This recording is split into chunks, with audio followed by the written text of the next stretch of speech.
नमस्कार. आता पाहूया रवी जर शेवटच्या घरामध्ये म्हणजे द्वादश 12व्या घरामध्ये असेल तर ह्याची काय फळे आहेत. ह्या स्थानातील रवी नेत्रपीडा, डोळ्यांचा आजार व कमी दिसणे, परदेशात जाऊन धननाश होणे, भावना व शत्रूला पीडादायक ठरणे अशी फळे दर्शवतो.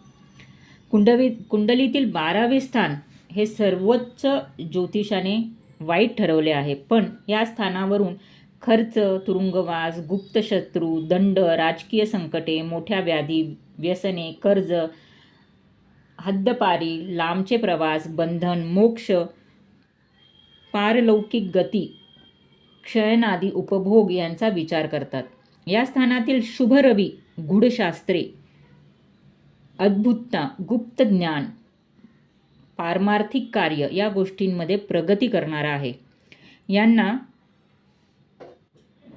अतिज्ञान किंवा अंतर्मनाचे ज्ञान असू शकते. हॉस्पिटल, सॅनिटोरियम, धर्मदाय संस्था, तुरुंग यासारख्या गोष्टींशी संबंध येतो.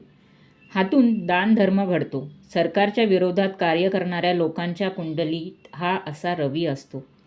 जर सत्ताधारी पक्षात असतील तर विदेश मंत्री किंवा राजदूत म्हणून कार्य करू शकतात, अन्यथा विरोध सहन करावा लागतो. हे नेत्रस्थान असल्याने दृष्टीच्या संबंधी हा रवी फार परिणामकारक आहे. डोळे खराब होऊन जाड भिंगाचा चष्मा लागणे, एखादा डोळा निकामी होणे या गोष्टी संभवतात. दूषित रवी कर्जबाजारी अवस्था, राजद्रोही म्हणून शिक्षा होणे, दारिद्र्य, परस्त्री किंवा वडिलांशी संघर्ष, परदेशात धननाश व पापी वृत्ती दर्शवतो. रवीच्या जवळपास बुध, शुक्र असल्याने व या स्थानामधील रवी बलवान असल्याने साहित्यिकांना चांगला असतो.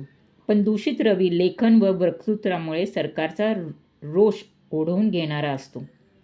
सरकारी अधिकारी व वरिष्ठांपासून त्रास अशा ह्या रवीचा गुण आहे.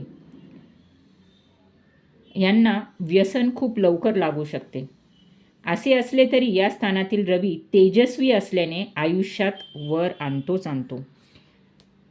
हा रवी शुभ असो किंवा अशुभ असो, पण अशी व्यक्ती कालांतराने त्यांच्या आयुष्यामध्ये तेजस्वी बनते.